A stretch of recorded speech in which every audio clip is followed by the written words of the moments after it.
자녀에게 기대지 않는 인생을 원하는 당신에게 은퇴 후에 제일 힘든 게 뭔지 아세요? 시간이 너무 많다는 거예요. 그게 오히려 사람을 허탈하게 만들죠. 저는 은퇴 이후 삶을 상담하고 코칭해온 지 10년이 넘었습니다. 그동안 수많은 분들을 만나면서 한 가지 확실하게 느낀 건 은퇴는 끝이 아니라 두 번째 인생의 시작이라는 점이에요. 다만 문제는 이 두 번째 인생을 준비하지 않고 맞이하면 무기력과 외로움에 휩싸일 가능성이 크다는 것입니다. 오늘은 자녀에게 기대지 않고 은퇴 후 자립하는 삶을 원하시는 분들을 위해 제가 현장에서 자주 만나는 질문들과 그 해답을 정리해 보려고 합니다. 실제 사례를 토대로 누구나 실천할 수 있는 방향으로요. 1. 돈이 부족하면 아무것도 못하는 거 아닌가요? 많은 분들이 이렇게 물으세요. 맞습니다. 경제적 여유는 분명 중요해요. 그런데 중요한 건 얼마가 있느냐보다 어떻게 쓸 줄 아느냐입니다. 사실 은퇴 후 필요한 돈은 지속적으로 쓰는 기본 생활비 예상치 못한 의료비가 대부분입니다. 여기서 가장 중요한 건 내가 매달 쓸 수 있는 고정 수입이 있느냐는 것이에요. 연금, 임대 수익, 소일거리라도 꾸준히 들어오는 돈이 있으면 훨씬 안정적으로 생활할 수 있습니다. 그리고 소비 습관을 은퇴 후에 맞게 조정하는 것. 이건 정말 필수예요. 현역 시절의 소비 패턴을 계속 유지하면 아무리 퇴직금이 많아도 금방 줄어듭니다. 실제로 58세에 은퇴한 한 고객님은 이렇게 말씀하셨어요. 퇴직하고 나니 예전처럼 외식이나 쇼핑에 돈 쓸 일이 확 줄었어요. 대신 책 사고 소박한 취미 활동하는 데 쓰니까 돈도 덜 들고 훨씬 만족스럽더라고요. 조언 은퇴 후에는 덜 쓰는 삶이 아니라 알맞게 쓰는 삶으로 전환해야 합니다. 자녀에게 기대지 않으려면 내 지출 규모를 정확히 아는 게 시작이에요. 2. 일을 그만두고 나니 내가 쓸모없는 사람처럼 느껴져요. 정말 많이 듣는 말입니다. 은퇴 전엔 내가 어떤 조직의 일원으로 기능했는데 이제는 사회적으로 아무 역할도 없는 사람처럼 느껴진다고요. 하지만 그건 사실이 아닙니다. 다만 역할을 재설정할 시기가 온 것뿐이에요. 퇴직은 내 직업이 바뀌는 거지 내가 사라지는 게 아니에요.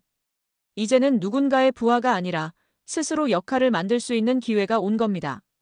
어떤 분은 은퇴 후 동네 역사해설사로 활동하고 어떤 분은 무료 공방 수업을 열기도 해요. 어떤 분은 블로그로 여행기를 올리면서 작가로 새 삶을 시작했죠. 이런 변화는 거창한 준비보다 내가 좋아하던 것에서 한 걸음만 더 나아가는 것에서 시작됩니다. 65세의 한 고객님은 저한테 이렇게 얘기하셨어요. 젊을 땐 취미로만 하던 사진을 이젠 진지하게 배워서 마을 소식지에도 기고해요. 어쩌다 보니 우리 마을 공식 사진사가 됐어요. 나한테도 이런 역할이 생길 줄 몰랐죠. 조언 무언가 쓸모있는 사람이 되고 싶다면 소소한 활동부터 다시 시작하세요. 자원봉사, 독서 모임, 공방, 지역센터 프로그램 등에서 생각보다 많은 기회가 당신을 기다리고 있어요. 3. 자녀한테 기대지 않고 싶긴 한데 가끔 너무 외로워요. 이 말, 솔직해서 너무 좋습니다. 그렇죠. 누구나 혼자서는 살 수 없어요. 의존하지 않는 삶이 고립된 삶은 아니니까요. 오히려 자녀와 건강한 거리두기를 하려면 다른 관계망을 적극적으로 만드는 게 핵심이에요. 중년 이후에는 관계의 질이 삶의 질을 좌우합니다. 친구, 이웃, 동료, 동호회. 그게 곧 심리적 자산이고 정서적 연금이에요. 가장 좋은 건 관계가 자연스럽게 유지되는 루틴을 만드는 것입니다. 예를 들어 매주 같은 시간에 나가는 모임이 있다면 그게 일종의 심리적 안전망이 됩니다. 70세의 한 어르신은 이렇게 말했어요. 매주 수요일마다 나가는 서예 모임이요. 그게 제 정신 건강이에요. 거기선 나이도 직업도 다 벗고 그냥 사람 대 사람으로 지내니까 편해요.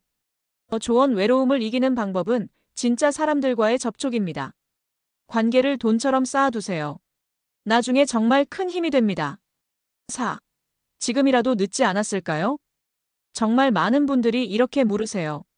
이제 나이도 있는데 뭘 시작하기엔 너무 늦지 않았나요? 그럴 때 저는 꼭 이렇게 말합니다. 지금이 제일 빠른 때예요. 은퇴 이후의 삶은 평균적으로 2030년입니다. 웬만한 청년보다도 앞으로의 시간이 많을 수 있어요. 그 시간을 어떻게 쓰느냐에 따라 남은 삶이 생존이 될 수도 있고 자립이 될 수도 있습니다. 지금 할 수 있는 작은 시작 하나. 매일 30분씩 걷기 시작하기. 도서관 가서 새 책 하나 빌리기. 관심 있는 공방이나 강좌 검색해보기. 주 1회 모임 만들거나 참여하기. 자녀와의 거리 유지하며 주기적인 안부 나누기. 한 발 한 발 내딛다 보면 어느새 내 삶이 자리를 잡고 있습니다. 마무리하며 자립이란 내가 나를 믿는 삶. 자녀에게 기대지 않는다는 건 꼭 냉정하거나 독립적인 성격을 말하는 게 아닙니다.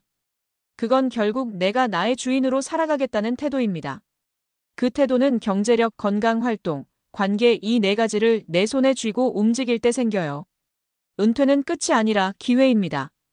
더 이상 타인의 기준이 아닌 내가 선택하고 내가 꾸리는 진짜 삶이 시작되는 시점이에요. 지금 이 글을 읽고 있다면 이미 그 첫 발을 내디딘 겁니다. 부디 스스로에게 물어보세요. 오늘 나는 나답게 살고 있는가? 내 삶의 주인으로 설 준비가 되어 있는가? 당신은 혼자가 아닙니다. 그리고 늦지 않았습니다. 지금 이 순간부터 당신의 진짜 인생이 시작될 수 있습니다.